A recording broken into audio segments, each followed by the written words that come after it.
answer. That's why I'm repeating it. I'm not sure if I could give you much of a different answer from the last time, but what you can say is, um, a young social enterpriser who is trying to build the capacity in people through excellence.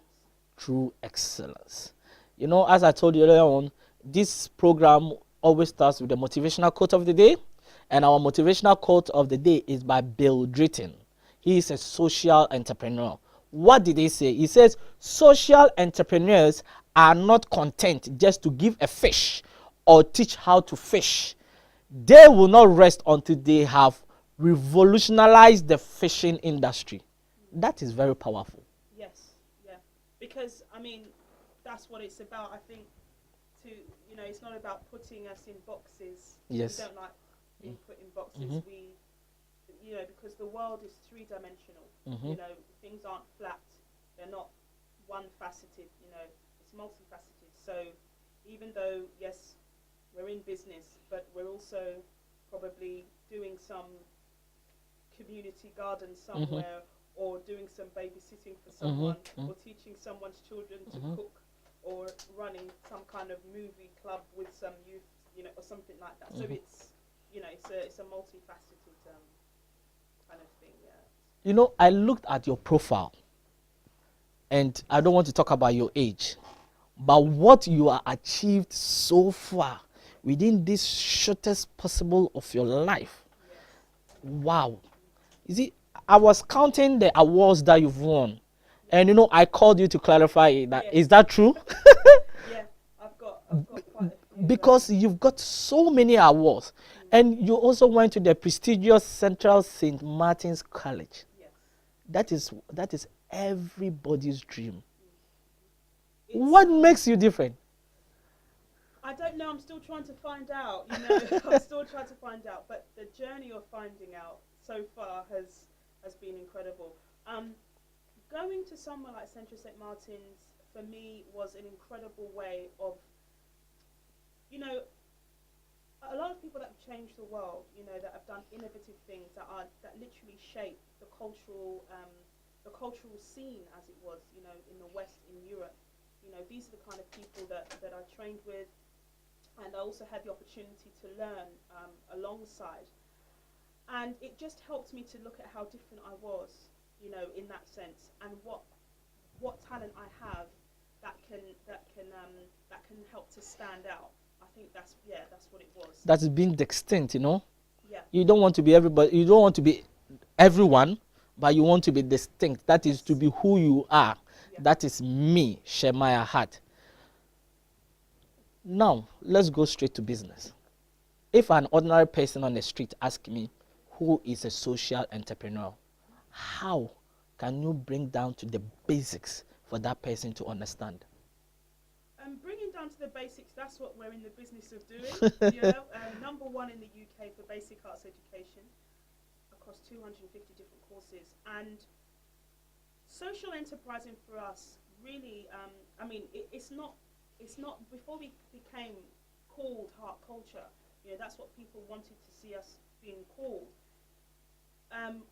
We didn't plan to be a CIC or a social enterprise, but it so happened that when the law came in, it really, it really worked for us, because this is great. We're not a limited company, so we're not trying to make, the cheap products as cheap as possible and sell it off as, for the most that we can. That's what the corporate institution does, So, well, they are in for the profit. So we're not very good at doing Yeah. that, and we don't, it's not really where we are. And we said we're also not a charity in the sense where we're not always going to be asking people for donations and, sort of be government funded or anything like that. So we were kind of in the middle.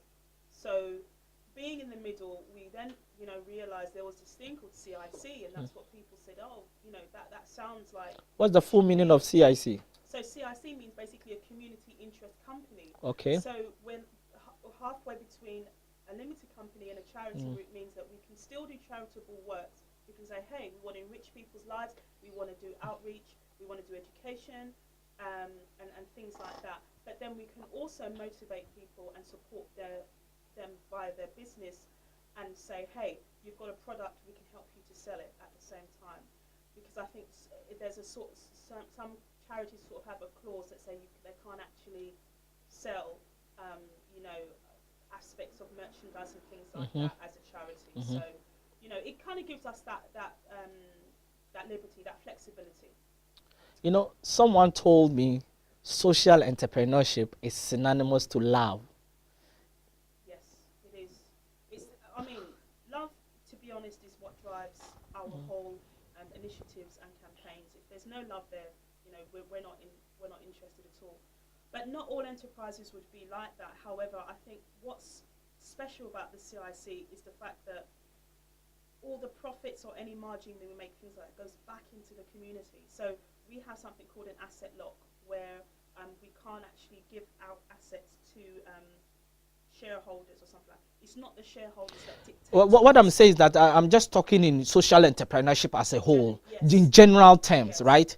Social entrepreneurship is synonymous to love. Do you agree? Oh yeah, absolutely. Yeah. So in what dynamics do you understand that? There's different levels of that, you know, and the way that we started out was because Heart Culture stands for love for culture.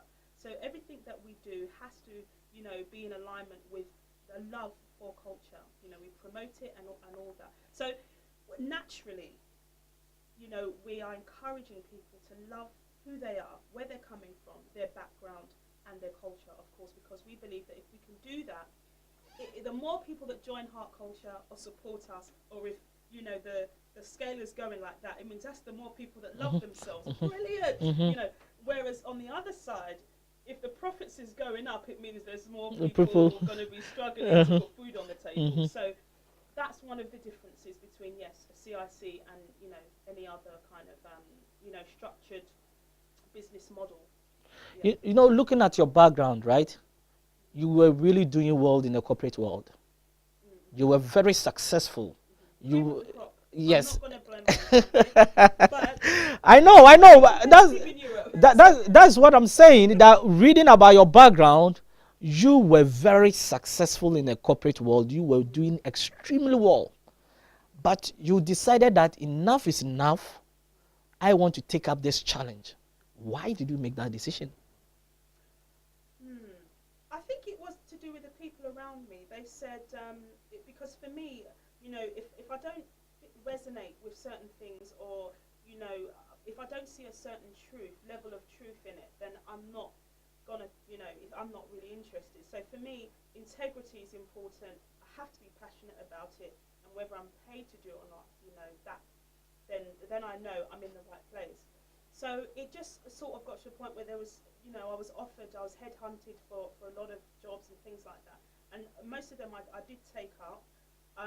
But then it just sort of, you know, just got to a point where it's like, well, you know, if something happened to me tomorrow and I sort of looked back and said, this is what I was doing, will I be happy to wave a flag about that? Will I be happy to wave a flag about, you know, making mass-produced blazers or T-shirts or vests, of which I have no idea where the profits are going?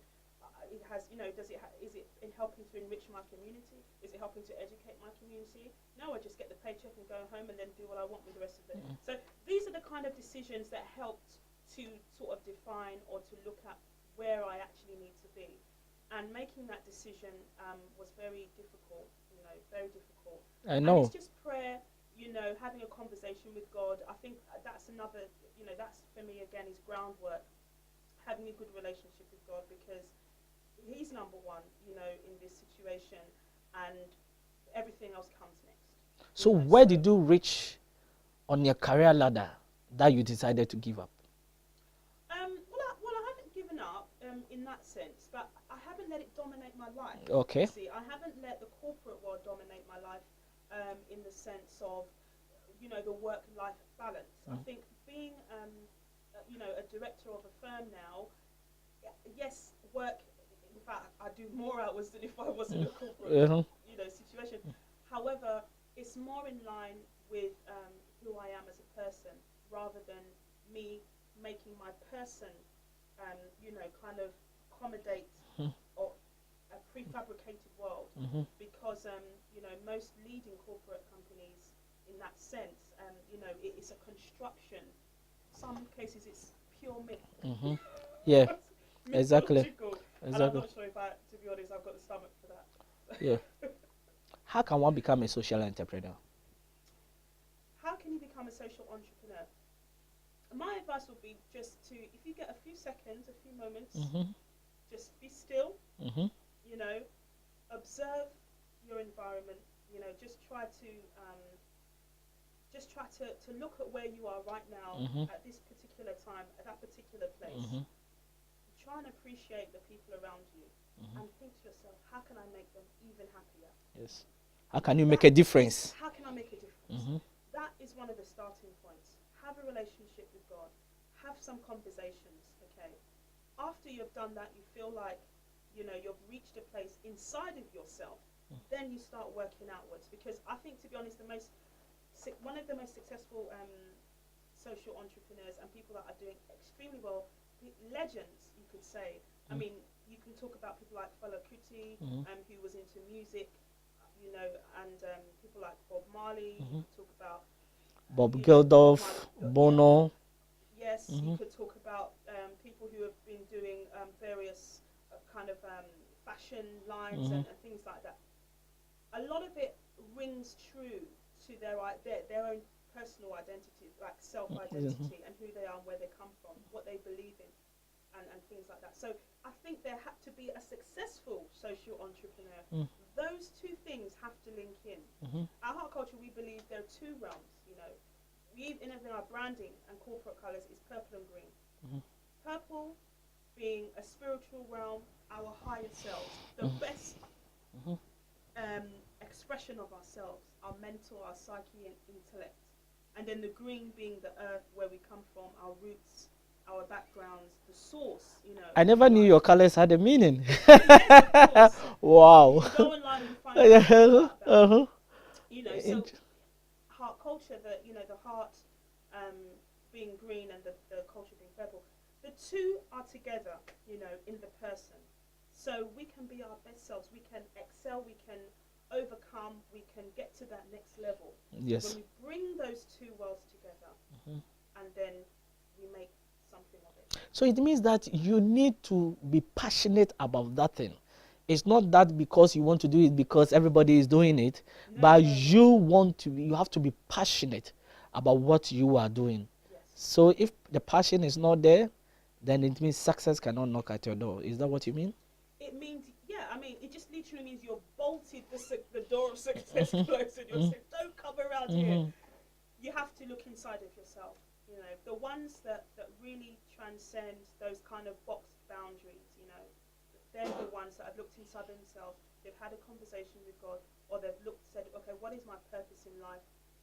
You know, what is it that, again, makes me different, stands me out? What is it that I can do, you know, maybe not anybody else could do, just because of the journeys we've been through? That's your strong point, you know, and then that's where you need to start off from. And then, I mean, say for instance, you decided, I mean, I've had various, you know, groups and teams pass through Heart Culture, and, you know, again, it's come from, there was a lady, again, who she started off her boy, her son, he didn't have anything to do on a Friday. She decided to start a basketball team, and then she invited other children in the neighborhood to come and play. They started a basketball team. She started a club. Today, that was 5 years ago. Now she's sponsored by two of the biggest corporates in the UK. Wow. And they're playing National League, and they were recognised at the Olympic Games in 2012. Wow. And that was all because her own son said, Mum, I'm bored on a Friday. I want something to do. She said, and then she came up with some ideas. It's about starting from somewhere, right? Starting from the inside, you know? Yeah. Oh, it shouldn't come from the outside. No, not at all, not at all. Because the external world is something that's always changing. You know, it's one of those things that it's almost like a mirage. You know? You can be there 1 minute and it's gone. The next. A lot of people say that money, 1 minute you could be up there, 1 minute you're down there. The stock market's the same things, up there, it's down there the next minute. But the only thing that doesn't change, really, is our passion and your inner ability. Our inner ability. doesn't change. Therefore, if you're looking at longevity, if you're looking at something that's going to stay, sustainable, you yourself are going to stay through, then yes, you need to look from the inside. However, you know, there's different people are motivated by different things, and some people say, well, yeah, but what if I really like to do that project, but it's not making any money? And again, starting out as a social entrepreneur, you're always going to have that deficit between your energy that you're putting out, or the money that you're putting out, and then obviously what you're actually getting back. The returns. So it's not like the corporate world where if things are going on well, the returns is greater than even sometimes the energy that you put in. But in social entrepreneurship, it is vice versa, right? Yes, yeah. You know, it's a very good point, because it's a good point that you made, that it's you have to look at your inner self, your abilities, what you can do to the best of your ability. That's what you really need to look into before you go into social entrepreneurship. Because I've met people who are good in looking at orphans, for example, right? Yeah. You have got people that are very good in looking at people that have been in war and they have got so much injury and all that. They are capable of looking after those people. So it should be your inner self, what you are passionate about, for you to really achieve that dream that you want to. It's a very powerful one. What characteristics should one possess to become a social entrepreneur? You definitely need to be confident, and confidence comes from believing within yourself, loving yourself, appreciating and valuing yourself, and that's where the confidence comes from.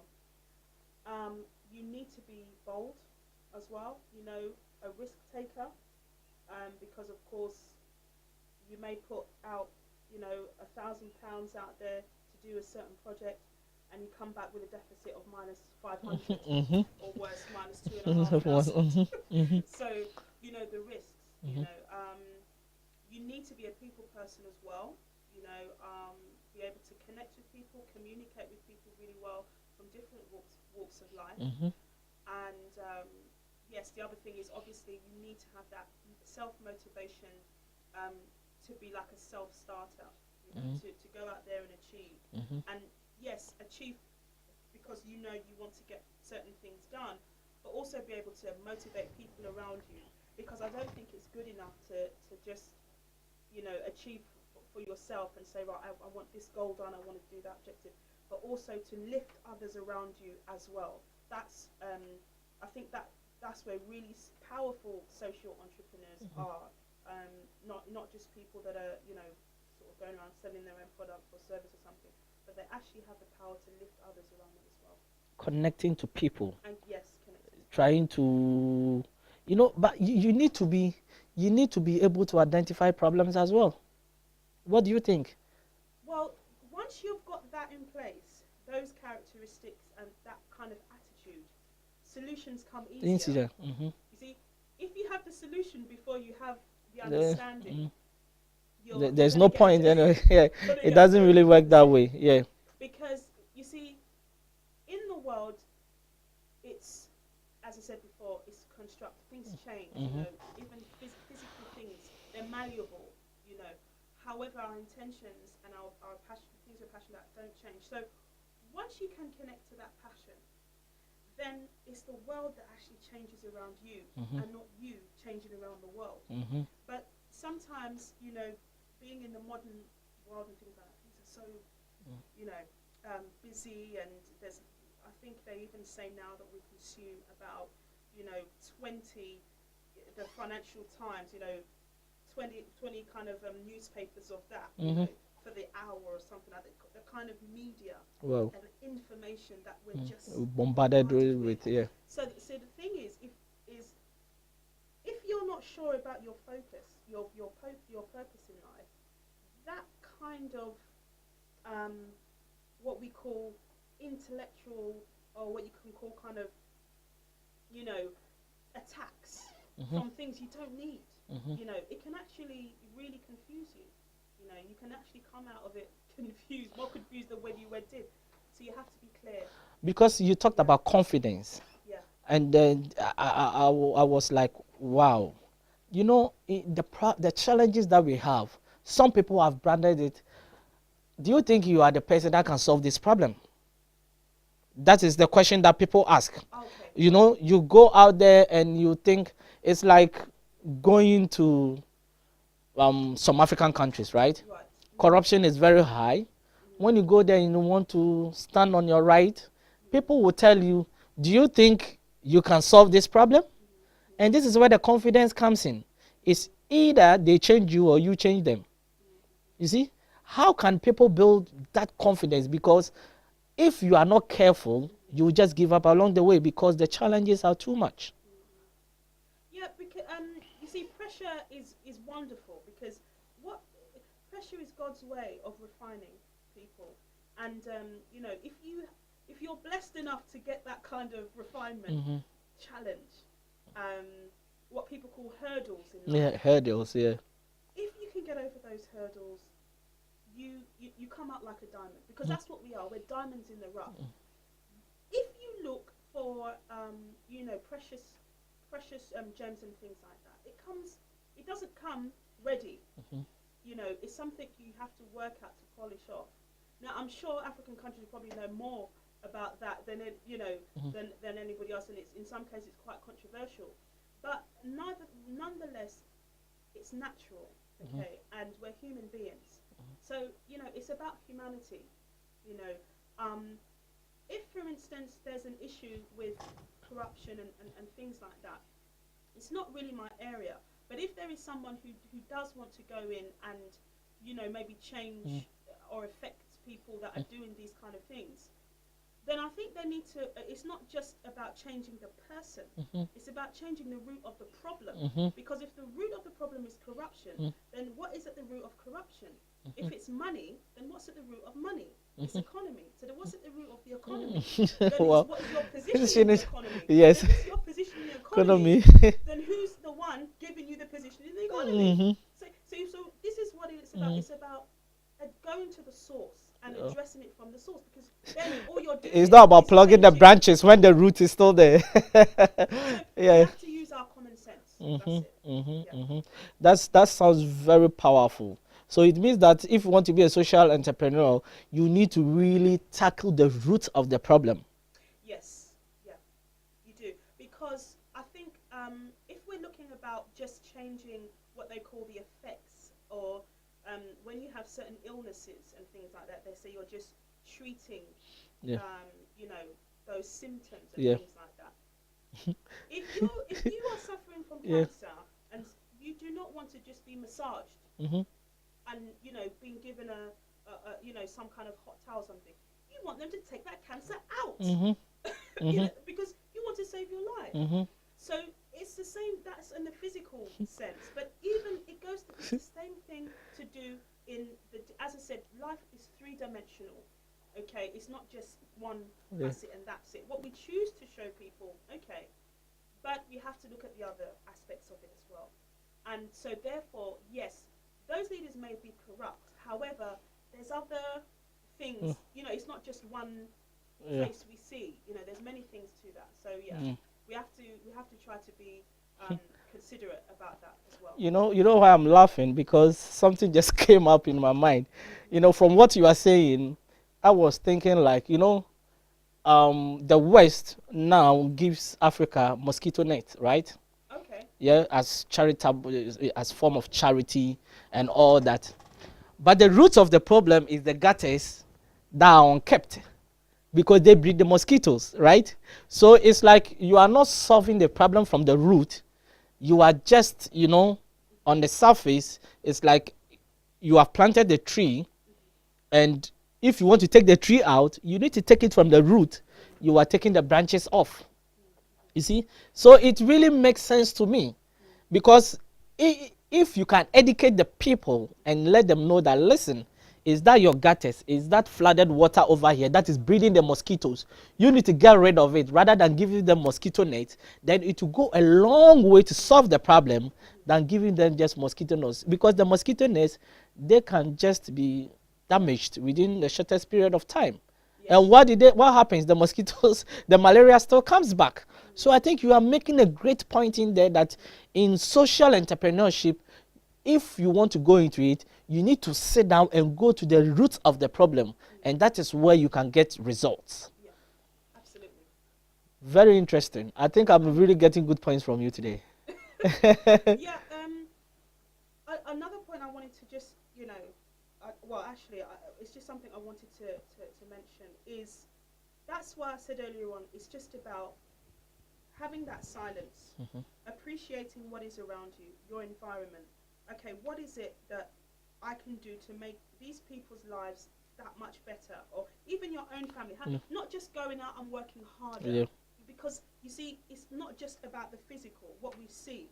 There's another realm as well, and that's why even as a social entrepreneur, we're one of the companies that go public in doing this campaign, which we call alignment, and we call it a celebration of the return of a golden race, because it's not just the physical, it's our mental as well. When we look at the atrocities in the past, really bad ideas like slavery, human enslavement, okay, that was a suppression of people's mental abilities, mental intellect, and then that had an effect on the physical as well. So you see, it attacked two parts. So this is why we just have to be aware of those things. We're not just talking about physical, I don't feel good today, or let me go and say something nice to someone, or let me just do something, go shopping to make me happy. I think they call it shopping therapy or something. Shopping like that. therapy. So that's addressing physical problems, but we have to go to the root of the problem, and most of the time it's mental, and it means it's a change in attitude towards things. So it means that getting even to the root of some of our challenges starts in the mind. Yes. So if the foundation of the mind is wrong, then it means that it's difficult in the physical for us to achieve what we want to achieve. Well, we've got to get back to because we are we are enterprising as well. We're going to say it changes in the heart. Okay. It changes in the heart, yeah. That's what we're going to say, because we're heart culture. So we can't put the mind over the heart. We say that it's a change of heart. And then hopefully that will then the mind can learn from the heart, and then that would have hopefully a positive effect on the world. It's very interesting, social entrepreneurship, and these days it's trending. It's really becoming popular because we've gotten so much challenges in our world today, and if we don't have people like you who will really take up the challenge and build our communities the way it has to be done, then I think we are going to continually be in distress, because now we are living in a world that so much is happening. When you switch on your TV, it's about the negatives, not the positives, and within an hour of a news brief, before you realize it's either war, famine, so much is happening. And I think people should take up that social entrepreneurship, people who are naturally passionate about solving some of the challenges that we are having in this world, to really help build it to the next level. I'm really enjoying myself, and I hope you are also doing. Absolutely, yes, I am. And just to add to that is, if you can, put it in your heart that it's about service to each other, our brothers, our sisters, mums, parents. You're gonna go a long way. Yeah. We'll be going for a quick commercial break. And when we come back, we are going to continue our discussion, the modern trend of social entrepreneurship and how you can use it to build your career. Please stay tuned.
www.zittv.com. Kill the pain.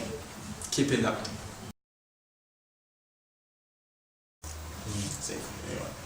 Yo, this is your boy TPS Snave. Yo, this just say Kill the Pain. Keep watching Zit TV for your latest news, entertainment, politics, and for all the latest headlines. www.zittv.com. Kill the pain. Keep it locked.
Please welcome back to the Next Level TV program, and this is your regular host Oscar Bimpong in the driving seat, taking you to your destination of success.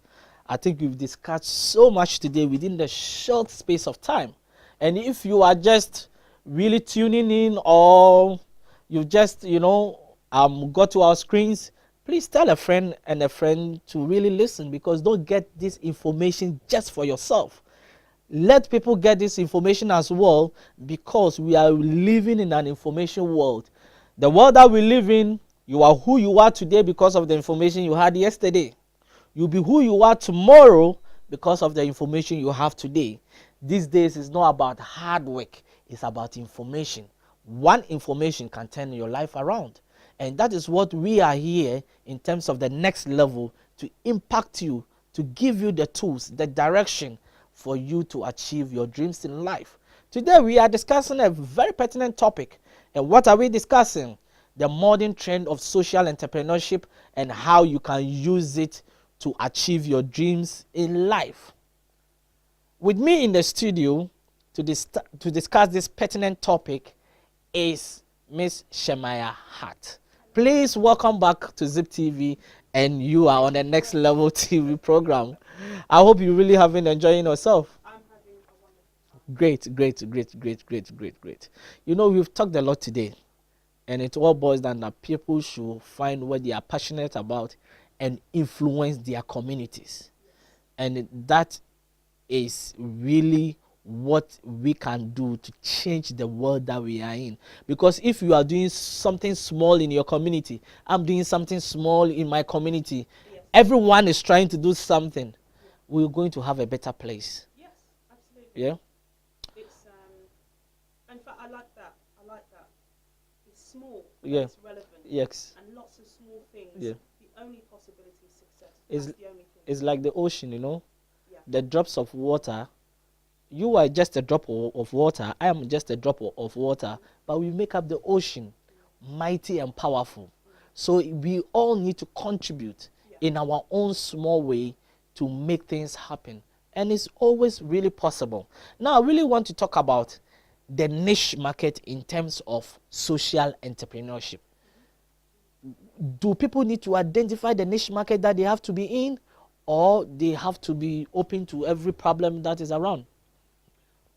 If we're talking about the young people from our home countries, essentially, or on the home front, I think it's going to be a different situation from people like ourselves who are living, whether it's in the UK or in the States or in the West, in the diaspora, because the competition levels is different. There's a lot of things we have to compete with, and I think the reason why heart culture even came as this particular niche is because we found that in the UK there was a lot of people achieving, doing extraordinary things, incredible things, from the Afro-Caribbean, people of African descent, you know, in UK and particularly in East London.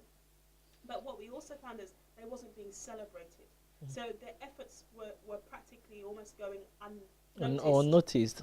You see, so it was, okay, so then how do we, you know, recognize and celebrate these people? They're from our own community. Excuse They're me. doing this great stuff. How do we celebrate that? And that's how we got into that business of promotion, you know, being 100% positive achievement, because we don't, you know, it's not about saying, oh, that's good, or that's, you know, everything we're doing is 100% positive achievement of people from the African descent. So it means that if people from African descent and Caribbean were not celebrated, then it means that the youth didn't have mentors. And is it the cause of our problems? Yes, at one point there was actually a massive shortage of role models, and yes, what you call, you know, people that can mentor, that can either go to them and say, hey, let's have a one-on-one. I'm from the same community as you. Let me empower you. Let me, you know, encourage you.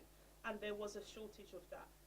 There was, you know, the odd disbursement there and then, but the consistency, you know, wasn't there.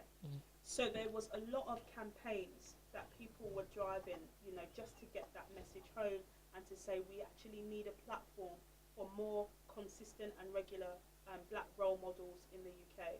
I think today it has improved beyond, you know, we can think of now. So because it was voiced, you know, and people put that forward as a concern, people address that, and lots of social enterprise entrepreneurs, awarding directors, you know, they all grew from that concern. You know, they've literally, people have, you know, orchestrated awarding ceremonies just to recognize people, maybe either in their own industry or from their own tribe or from their own background or from their own country or nationality, and they've actually made awarding ceremonies just based on that, you know. So yeah, that's the kind of niche we're talking about. And it identifies with those people. They're directors, but they come from the same community or the same place and things like that. And then they've now, you know, built an award ceremony, or they've made a mentor scheme program, or they've built a Saturday school or something like that to address that problem. Yeah. Wow. So, for instance, it means that before you can be a social entrepreneur, you need to identify the niche market. Yes. That probably I'm going to look after orphans, and that is all that I'm going to do. Yes. Right? But with the case of CI's heart culture, what you are doing is that you are really impacting the African Caribbean communities in London and the whole of UK as well, right? Yes, and I think that's because, I mean, I don't want to take the credit. I've said it many times before. As the You never want to as the take the director- credit, but you. as the director of Heart Culture, simply because I think what we have to look at is the fact that as a community, our communities, you know, go back thousands of years, hundreds of thousands of years. We've had empires, we've had kingdoms, more so kingdoms, you know, and things like that have actually made the basis of what we call civilization today. So I think, you know, in the past 400 or 500 years, you know, we've kind of almost lost sight of those achievements. And our achievements do not just span 500 years. It goes 10, 20, 30,000 years, you know, in the making. And we've seen all sorts of evidence about that all around the world. You know, if you want to go back to whether it's the Ashanti Kingdom, whether it's you know, you Zulu. go back to the land of the Zulus, whether you go to the Benin Kingdom, whether you go back to Yoruba land, you know, things like bronze smelting and things like sort of making kind of specialist craftsmanship. Craftsmanship. These kind of techniques and things like that, we've founded, you know, on African land by African men and women, you know. So we cannot. I think. Why have we not been able to develop it? I don't think it's a matter of not being able to develop it. We haven't recognized it for ourselves, and that is where, again, social entrepreneurship comes in. Look and appreciate what you already have. Use that as a starting point. As a community, we've got over 10,000 years of history before us. We carry it in our genes, in our genetics. So even you and I sitting here, we're sitting on, you know, an incredible heritage and legacy. So the point is, do we recognize it on a daily basis? That's the question. And I think that if we allow the bombardments to come in before us first, before we realize, you know, those great things, then of course, you know, we may sort of go a bit wishy-washy with things. But I think as an entrepreneur, you recognize those achievements first, and then you start. You know, this social entrepreneurship is always backed by culture. Yes. Because you cannot embark on social entrepreneurship and you don't understand the culture of what the problem that you want to solve. Because understanding the culture will help you to solve the problem. Yes. How can people relate culture to social entrepreneurship? It's interesting because a lot of young people that come through because they want to start or they want some seeding grants and things like that, they come through and say, how can I want to make £1 million in the first year. You know, and in some cases, I just say, well, look, there's the door. You obviously don't need us because there's nothing we're going to say to you that you're going to make £1 million in a year. And if you do, I can guarantee you're not going to make it legally. You know, so it's a good question because I think, again, I think the reason why we do niche is because we're starting from the core and from the center. We're Africans first. We're nationality second. We're country last.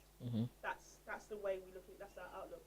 And the question is, how many organisations and companies can say, yes, we're into social entrepreneurship, but we're black first, or we're Africans first, and then everything else that's you know that we're told we are is afterwards. And the longevity is there now because we're actually acting from a place of integrity, because we'll always be Africans or we'll always be black. We can't change that. No. I mean, we've taken 20,000 years to develop this, you know, this look. So we, you know, the question is, you know, how do you build on that and just be happy with that legacy and move from it? So move from, you know, wherever you want to go into. So the point is that when you now link the culture and the enterprise, culture is what keeps us at our best. Okay, we, you know, being positive, be having respect for our elders, for our parents, is part of our culture. Yes. Because if we don't respect our elders, it means, you know, how can you receive that blessing for the next generation? But how, you know, our children are losing the culture, their cultural values. People from Africa, Caribbean descent, they are losing their cultural values. If I'm right, because now you meet people who are born in this country and they don't even bother to greet. They don't even, you know, when I'm in Ghana, you can't call me Oscar. No, there should be a title to it. You know, though I don't need a title, but, you know, that is where in Africa, everybody calls an older person an uncle. Yeah. It's a form of respect. Yes. You understand? Yeah. But that social cultural value is being lost here. Yeah, I mean, naturally, it will be lost because, you see, respect, principality, and how can you put it? Again, recognizing the achievements of Africans, is that the central focus of this particular environment that we're in? So the point is that if it's not the focus, then you need to make sure it's your business as an individual to make it a focus, because no one else is going to be focused. I mean, we go around grumbling, oh, people have no respect for us, for the parents, you know, they're talking to me anyhow, and you know, the children are going sort of wayward and all things like that. But if we haven't made it our business to make sure that those principles and values is at the core center of our family life, our business, our leisure time, our social time, our entertainment time. Remember I said the world is three-dimensional. Mhm. It's not just one facet. We don't Yes. switch it on and switch it off. It's all the time. Yes. So as social entrepreneurs, we kind of got a high, a tall order, because we have to make sure that those values, that cultural foundation goes into everything that we do. You see, and that's why I mentioned it's from the inside first. It's inside and then from the outside, because those values have to be, it has to be communicated. It has to be transported there, as, wherever you are in the world. Because we are still on this niche market, because if you want to be a social entrepreneur, you need to find that niche market that you want to associate your business with, right? Yes. Now, I want to use Heart Culture as reference point, right? Dealing with black communities and Caribbean, there are a lot of challenges in terms of character, social values that, for example, you talk about gang culture, you talk about shootings, black on black crime, teenage pregnancy. You see, how can somebody find solutions to problems within their niche market? Right, that's an interesting one. You see, challenges of working in your own community, okay, and particularly if it's a black community, is probably the most impossible things you can do Wow. on this planet. And I'll tell you why. Because it's, you see, we're all family. We're all one. Okay, we come from same, whether it's Background. ancestrally, we've got common ancestors, okay, and it's not very much far apart. So, essentially, you're dealing with family. You're not dealing with a so-called customer. Yeah, in a nutshell, yeah. So therefore, you can imagine the relationship you have with your own brother and sister, your own siblings. So it's going to be the same in the community on a wider scale. And it's that same thing. Oh, he's taking my stuff. Don't take my stuff. She's taking my, or it's oh, she spoke to me that way. I didn't like the way she spoke to me. Da, da, da. We're going to have that. And that's why it makes it impossible to do business. However, if you can just take a step back, and again, you have to be a risk taker, you have to be bold, you have to have the confidence. That means you have to believe in yourself. You have to overcome those things. If someone stabs you in the back, you literally have to be able to take it, forgive them, and move on. That is that is where the problem comes in, because it's bitterness of the past. You see, is it one of the reasons? Because when we were talking about African Caribbean as the basis of the examples that we are giving, you see, the bitterness of slavery. You see, for example, is it still affecting us? Okay, so enslavement, okay, is I'm just giving an example. It would, enslavement affects the mental. That's what I said before. It actually affects the mental. It's not just the physical slavery, it's a mental enslavement. Because what it wanted to do is it wanted to deny the person their natural heritage, God-given heritage. And what that means is it tries to suppress the mind. And when the mind is suppressed, it means the body cannot function anymore as it's supposed to. It means it's not a natural relationship. You're no longer having a natural relationship with your environment. You cannot feel things the way it's supposed to feel. You cannot sense things the way it's supposed to sense, because the mind is somewhere else.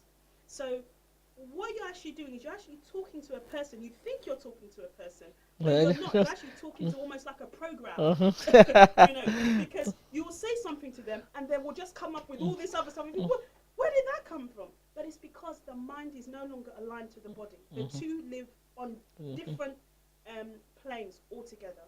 So again, if you're talking about, of course, it has an effect on people. I mean, even me, myself, we have a program called Mental Reparation, and it's done at Tate and Lyle Sugars, which is in Silvertown, and it's one of the main ports, or you could say it was like the heart of British trade and commerce. You know, sugar was a massive commodity like 150 years ago.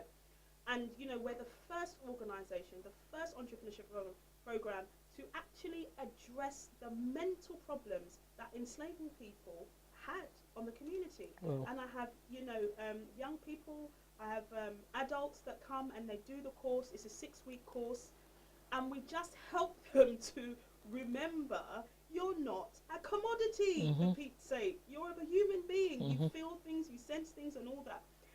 And that's what it did. It made them forget that they were human beings, you know. And that's what happens when you suppress that mental, you know, that mental sphere that we all have, you know. Wow, powerful.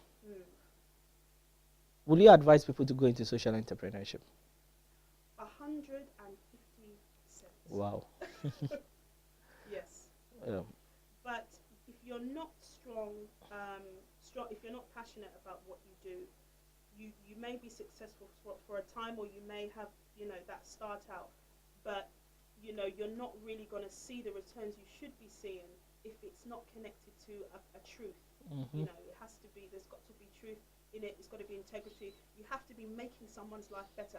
People need to leave you and go, oh my gosh, my It has to life be a has natural changed. instinct of helping people. Yes, yeah. And again, you know, there's got to be an element of purpose in it, you know, sort of God-given purpose, have a relationship with God, of course, because, you know, again, it's whether you call it divine favor, whether you call it, you know, the strength that God brings, that you know, that inner strength that you cannot find as a person, as a human being, you know. You need some energy from somewhere to really boost up, you know, your passion for you to really, you know, continue to do what you want to do to impact your society. Your last word. Okay, so for people that want to go into social entrepreneurs, whether you're young or whether you're an adult and you're already, you know, you're sort of on your way and thinking, right, what's the next step? Just try and think, you know, about where you're coming from. You know, your central point. Is it gonna actually make a positive impact on the people that I care about? So the people I care about, people I love, how can I make them happier with what I'm doing? We're doing business, we're doing entrepreneurship, you know, because, you know, we live in a world where money, you know, seems to have some kind of value. However, it's not the is all and end all, you know. Life, there's more to life than money. So we have to make sure that what we do, our actions, actually help people to find themselves, enrich their lives as well, make them happier generally, make them healthier, and encourage better relationships in that particular place. And then hopefully that can spill over into, you know, on a national level, you know, and on a global level, you know, depending on, again, what you do, whether it's craftsmanship, or whether it's literature, authorship, whether you make Whatever it is. whatever, Yeah. whatever it is, you know, just make sure that there's positivity at the center of it, and then you'll go a long way. What a powerful discussion that I've had today. And I was thinking we can continue all day, but our time is fast approaching, and I really thank you for coming on the Next Level TV program. Thank you for having me. Yeah, before I leave, I would like all our viewers to know that next week we have a powerful discussion, which we are going to talk about how to position yourself in a market.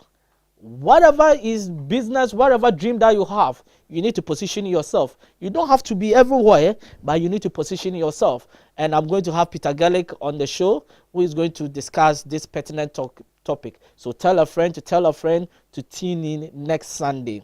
So it's all about social entrepreneurship this week. What is your passion? Tell me about your passion. Google it, learn about it, know what you really want to do, and start social entrepreneurship to help build your community, which will impact our world. Thank you very much for watching, and I'm very grateful for all those who tune in. Have a blessed week, and see you next week. was really good, you know. Excellent.